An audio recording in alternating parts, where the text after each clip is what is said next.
Hello students, welcome back. अच्छा, इससे पहले आपने हमारे साथ जितने भी एरर्स देखे थे वो आपने एरर्स देखे थे एरर्स बाय बैंक। और हमने वीडियो के एंड में आपको ये चीज़ बताई थी कि बेसिकली वो एरर नहीं है बल्कि वो हैं टाइम डिफरेंसेस। इस वीडियो में जो हम एरर्स कवर करने जा रहे हैं वो हैं errors by cash book.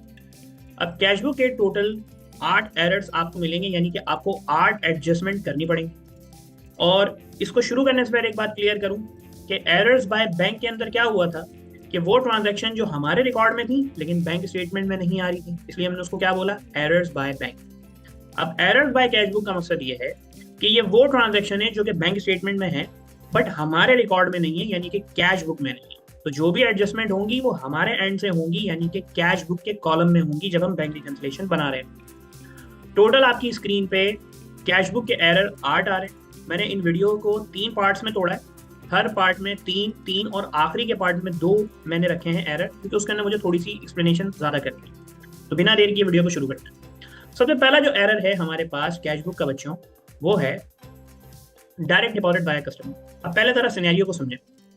Scenario क्या है, असलम का एक कस्टमर और उस कस्टमर का नाम है मरियम। मरियम साहिबा ने असलम के बैंक अकाउंट में पैसे डिपॉजिट करवाए, कितने, 19,080 रुपए।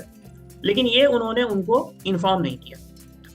जब मरियम ने असलम के बैंक अकाउंट में पैसे डिपॉजिट करवाए, इसका मतलब ये है कि बैंक अकाउंट के अंदर ये ट्रांजैक्शन परफॉर्म हो गई और बैंक स्टेटमेंट में अब ये ट्रांजैक्शन आ रही है कि 19,080 रुपए असलम के बैंक अकाउंट में डिपॉजिट हुआ।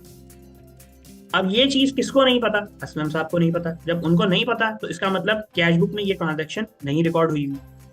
अब पूछना ये है कि सर ये चीज मरियम ने क्यों नहीं बताई असलम साहब। अब इसके मल्टीपल रीजन हो सकते हैं। जैसे कि पहला रीजन मैंने यहाँ पे दिया कि ये हो सकता है कि ना बताने का रीजन सर हो सकता है कि ये जो मरियम साहिबा हैं इनको कोई इमरजेंसी हो गई जिसकी वजह से असलम साहब को बता नहीं पाई, या उस वक्त सेल्यूलर सर्विस यानी कि कॉल करने के लिए सर सिग्नल नहीं आ रहे थे, या उनके पास से असलम साहब की कॉन्टैक्ट इन्फॉर्मेशन मिस हो गई। मतलब कहने का मकसद ये है कि इन तमाम सिचुएशंस के अंदर मरियम साहिबा यानी कि असलम की कस्टमर असलम को इन्फॉर्म नहीं कर पाई कि मैंने आपके बैंक अकाउंट में पैसे डिपॉजिट करवाए। जब उनको ये चीज इन्फॉर्म ही नहीं हुई, इसका मतलब उन्होंने कैश बुक में एंट्री भी पास नहीं करी।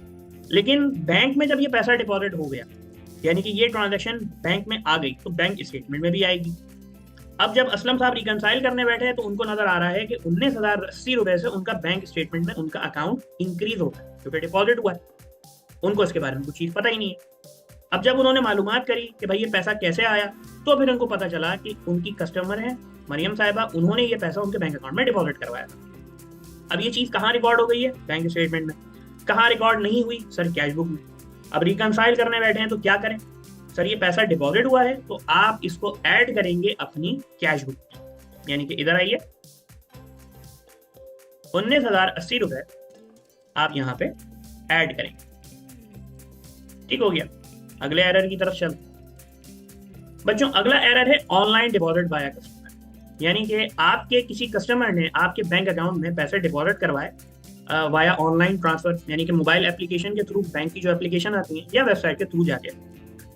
असलम का एक कस्टमर है जिसका नाम है जैन, और जैन ने असलम साहब को 750 रुपए ट्रांसफर किए बाय यूजिंग ऑनलाइन ट्रांसफर, और असलम को बताना भूल गए। छोटी सी अमाउंट है, जैन से निकल गया। अब असलम ने जब अपनी बैंक स्टेटमेंट देखी तो उसके पास बैंक स्टेटमेंट में पैसे इंक्रीज होते हुए नजर आ रहे हैं उसके अकाउंट में 750 रुपए। और बार बार एक ही चीज बोलूँ कि ये ट्रांजैक्शन बैंक में परफॉर्म हो गई है, बैंक में ट्रांजैक्शन आ गई है, इसलिए बैंक स्टेटमेंट में आ रही है। असलम को उसके बारे में कुछ नहीं पता। तो जब असलम को नहीं पता तो सर एंट्री भी पास नहीं करी होगी, यानी कि कैश बुक में ट्रांजैक्शन नहीं आएगी। अब जैन ने किया क्या कि बाद में असलम को ये चीज बताई कि हाँ ये वो पैसे थे जो मुझे आपको देने थे और ये मैंने आपके बैंक अकाउंट में डाले वाया ऑनलाइन ट्रांसफर। अब रिकंसिलिएशन करने बैठे हैं सर, ये ट्रांजैक्शन बैंक स्टेटमेंट में आ रही है, कैश बुक में नहीं आ रही, क्या करेंगे। सर पैसा इंक्रीज हुआ है यानी कि डिपॉजिट हुआ है, बैंक बढ़ रहा है।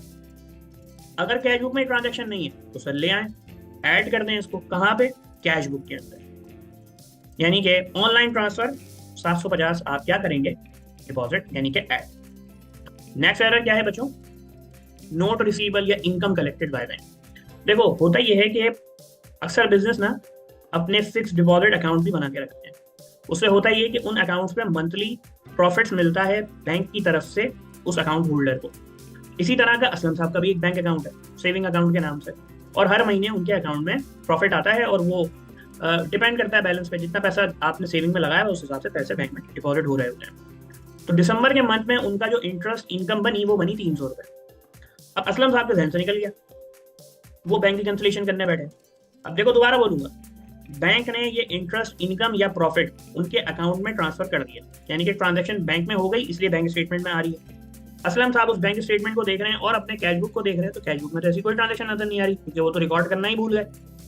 अगर भूल गए तो अब उन्होंने बैंक से कंफर्म किया कि ये जो 300 रुपए आ रहे हैं मेरे पास, ये कहाँ से आए। तो जो बैंक की मैनेजर है आयशा, वो समझा रही है असलम साहब को कि आपका एक सेविंग अकाउंट है और ये उस सेविंग अकाउंट से आपको बैंक की तरफ से प्रॉफिट या इंटरेस्ट इनकम मिली।